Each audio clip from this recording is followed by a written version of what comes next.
Oh, yes. Did you want me kind of centered like Brian was?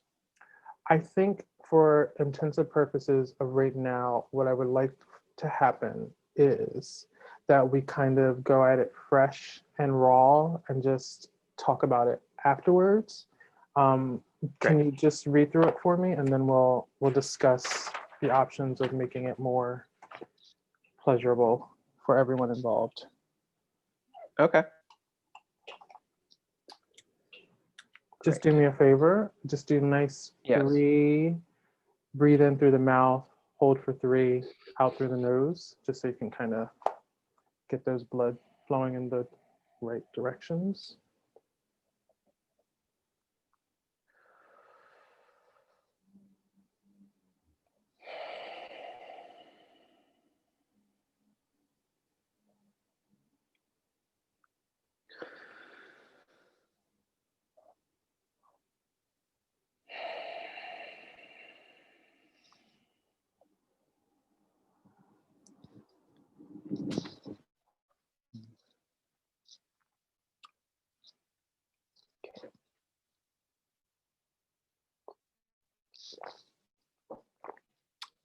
All right.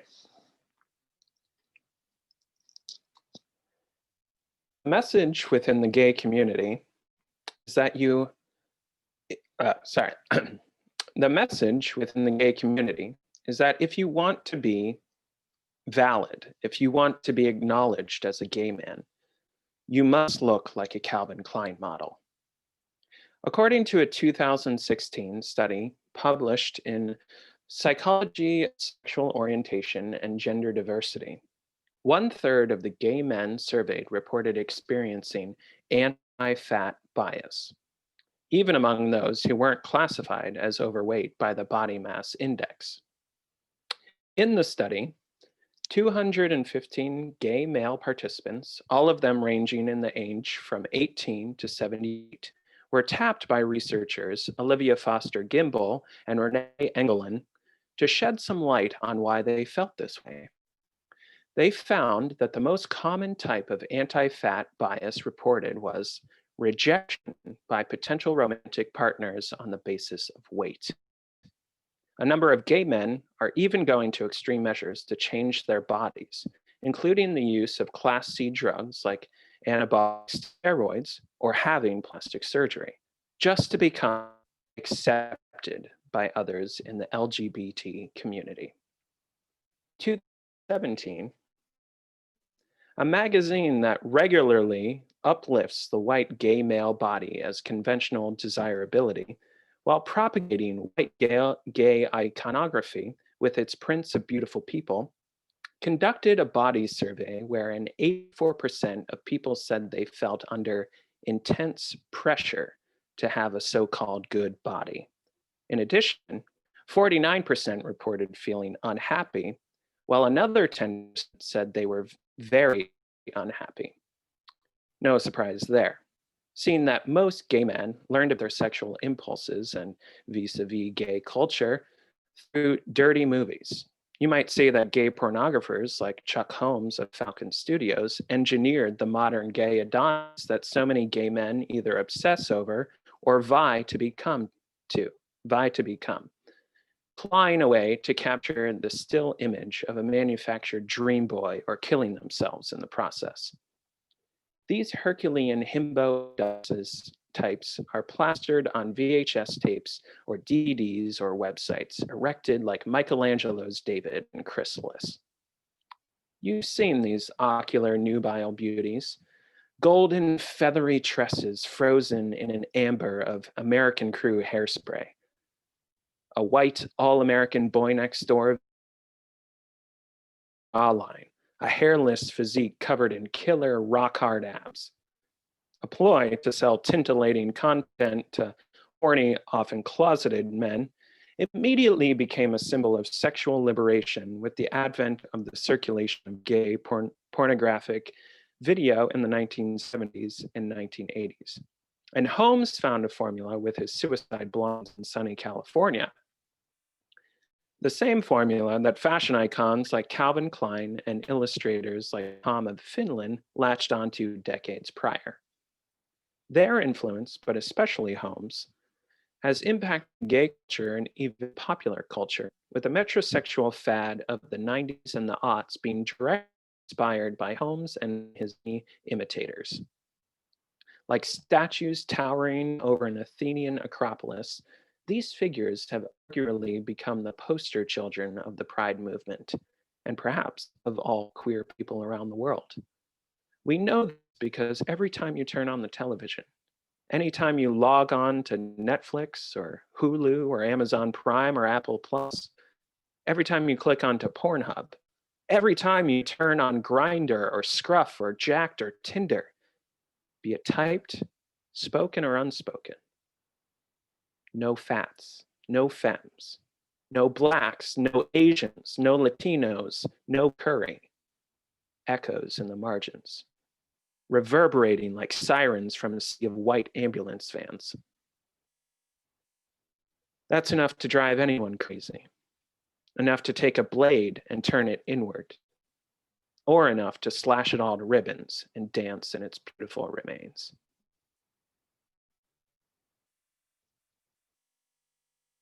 May I please have your initial reactions to this piece?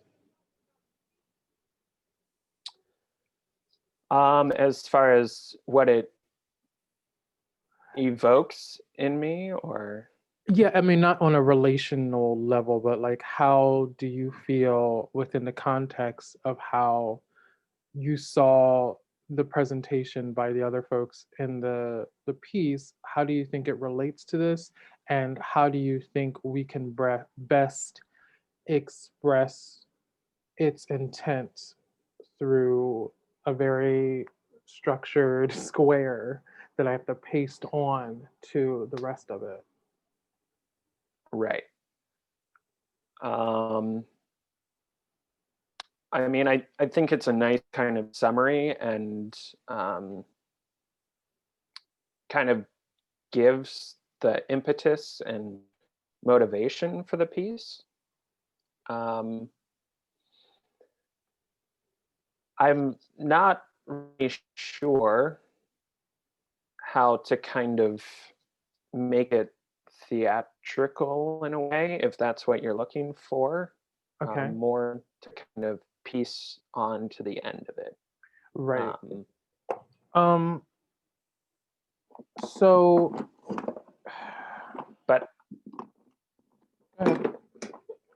I'm listening. I think it does have a lot of good content in it that really kind of puts a nice bow. And because some people may be like, well, this is kind of random if they're not in that world, so to speak, or Right. know all of kind of the psychology that goes on You mean behind it. behind it. So yeah, we definitely want to avoid it sounding or coming off as random. But you're in luck. I have two major ideas for how to present this.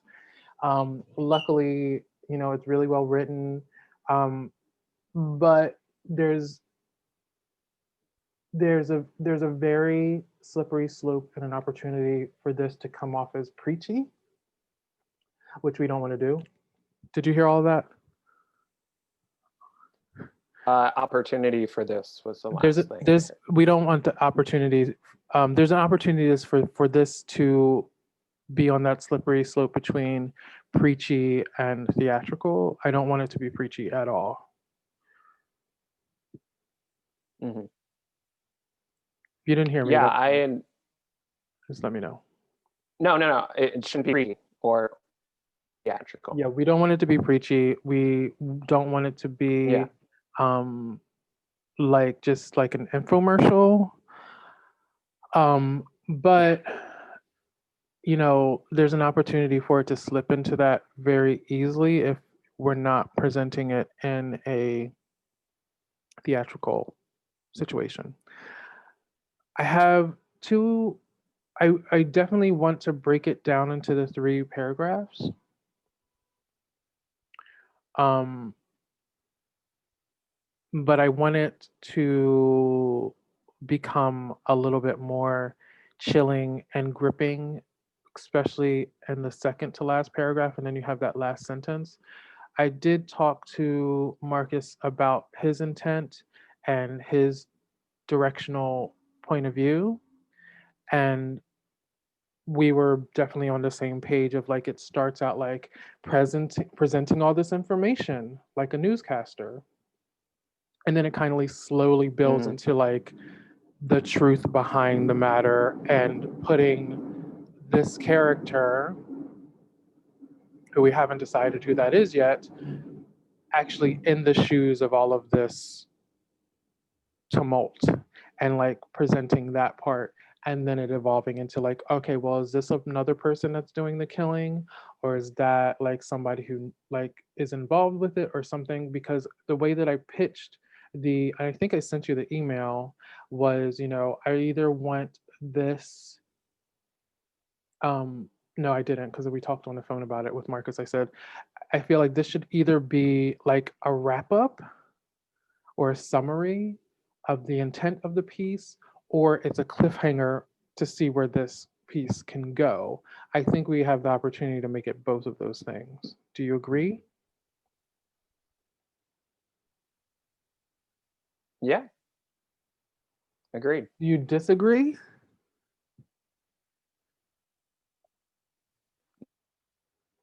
I agree with you that it can be Okay. it can sum up the whole piece and also maybe a cliffhanger Right. Hold on for one what second. else is to come. Let me just, In 1 second. yeah.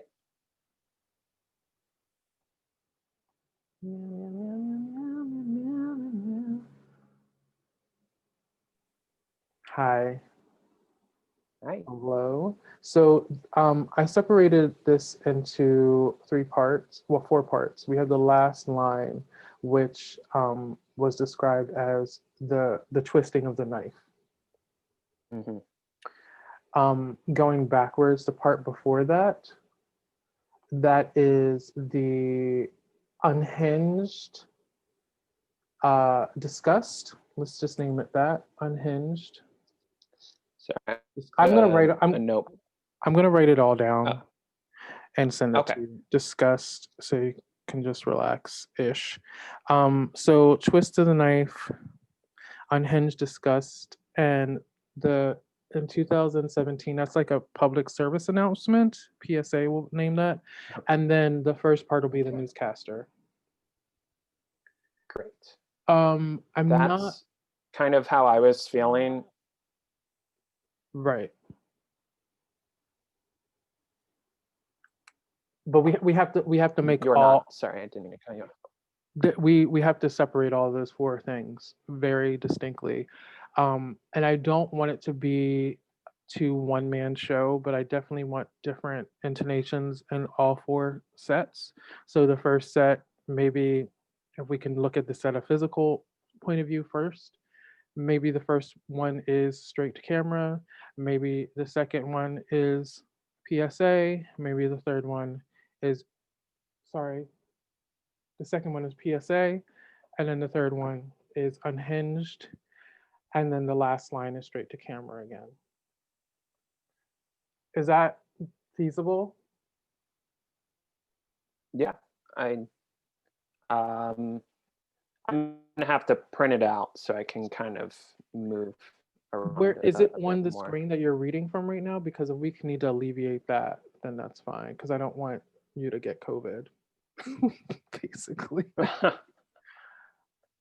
um so I have it up on my other computer off to the side here, Can you but write I it could down maybe, on a piece of yeah, paper? I Do you could have like write it, index or cards that you can write very neatly? Or maybe Lily has better handwriting than you do? I'm thinking I could also put it behind so I could read it